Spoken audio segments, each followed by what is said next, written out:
ladies, I'm Laura Vitale, and on this episode of Laura in the Kitchen, I want to show you what I like to call a fabulously fall carbonara. Now, this dish, it is absolutely sublime. It is easy to make. A carbonara is a very classic Italian dish. It's spaghetti made with a sauce. The sauce is made out of eggs, raw eggs. You don't cook the sauce, so it's really creamy. It's very cheesy, full of parm, full of black pepper. But if you don't like the idea of that kind of sauce, then you might want to skip this recipe. But for all of you out there that love carbonara as much as I do, then this is going to be perfect for you. It's great for this time of year, and it's also going to be great for a first course if you are hosting a holiday. So easy peasy, right? I've got my big pot full of water with I put in a very generous pinch of salt coming up to a boil. Now over here, I've got a large skillet with a good amount of olive oil, preheating over medium heat, and to it I'm going to add some small diced butternut squash. Just a fine diced little butternut squash here, about a pound or so. Now you want to make sure that your dice is all about the same size. You don't want chunks that are bigger than others, otherwise it's going to cook unevenly. What I'm going to do is I'm going to cook the butternut squash until it's about tender.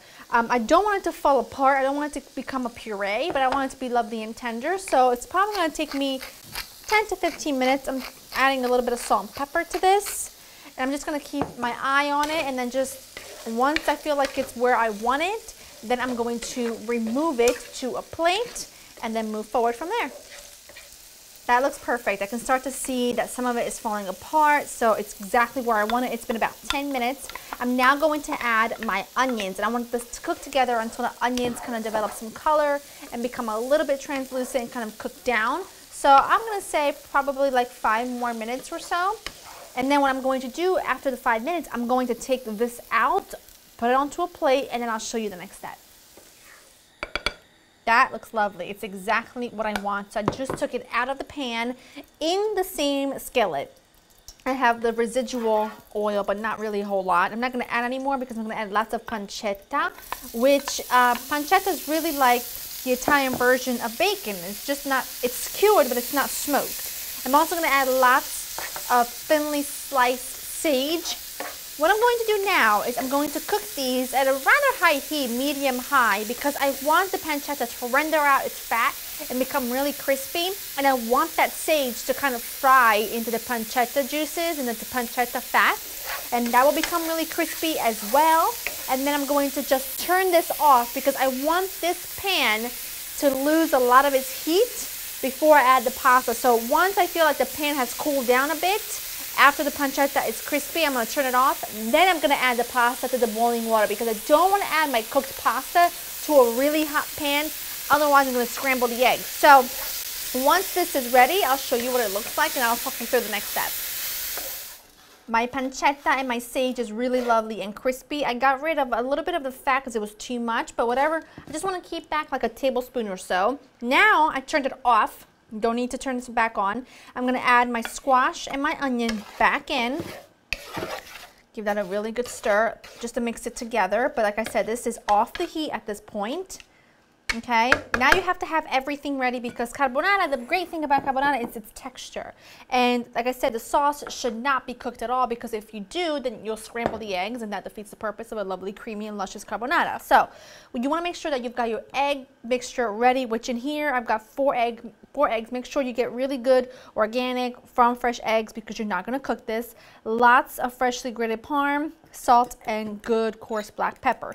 Traditionally, you would use pecorino instead of parm, but I am a fan of keeping things real and being realistic. So I'm not going to buy a block of pecorino. I just don't use it often. Pecorino is a sheep's milk cheese, and it's what traditionally goes with carbonara, and it's really soft, sort of pungent and like super nutty.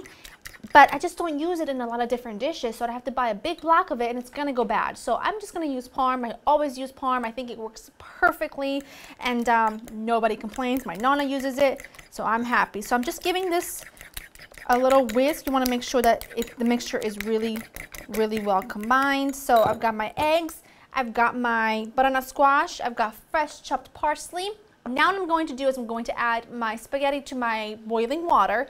I'm going to cook it till al dente, and I'm going to just reserve a little bit of its cooking water, just a few tablespoons, and then I'll meet you back here to put everything together and show you how fantastic this dish really is. All right, pasta is ready, veg portion's ready, egg is ready. Now this is what I want you to do. I want you to take a little bit of the hot cooking water, right? Just a few tablespoons, and add it to your egg mixture. Now what this does is that it tempers your eggs, and so that it means that when the eggs touch the hot pasta, they won't scramble. I mean, the chance of them scrambling becomes a little bit less because they're already hot from the hot water, if that makes any sense. So you have to work quickly. And now you're gonna add your pasta, some fresh parsley.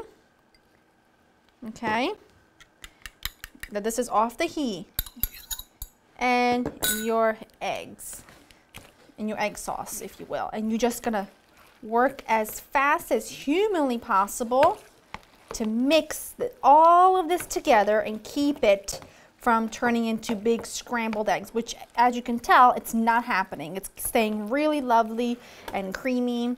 And that is what I'm looking for. That is what you are looking for when you're making carbonara. You don't want scrambled eggs. Say no to scrambled eggs. So work quick. And if you mess the butternut squash, if you kind of squeeze it together, if you kind of do anything like that, that is fine. And what I want is just one more grating of parm before I plate it. That is perfect. I don't see any scrambled eggs in sight, and neither do you. Don't want to see that. All right, this is good. I'm just going to put this into my big, beautiful serving dish. Now, as a starter for a holiday, I think you can get a good 8 portions out of here, because as a, not a starter, but as a first course, you know, you've got a lot of food coming. So I think this will serve 8 happily, because you want to give them a little taste of everything. And I think this is just such a good first starter. Look how beautiful that is. Oh, I just love it. This is the kind of thing that gets me excited, when something that's kind of a bit tricky, you know, in terms of temperature and whatnot, comes out perfect. Mama is happy. I'm just going to finish putting all of this on, and then I'll clear a little bit, and then we give it the proper respect of giving it a really good taste. Take some out for myself. Not too much. I don't want to be piggish. And then to my platter, I'm just gonna do a little bit of that.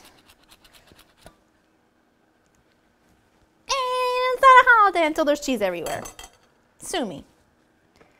That, a little more parsley on top, and that is spectacular, if I do say so myself.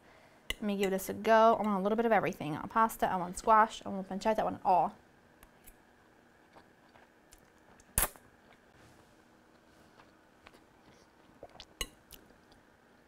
You don't even know how truly amazing this is until you make it.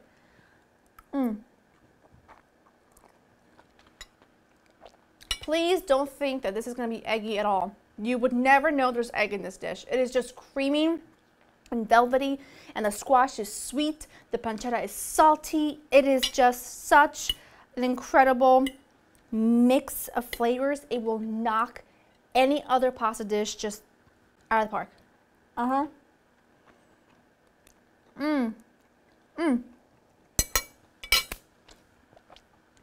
This is a mic drop. LauraInTheKitchen.com has got the recipe ready for you.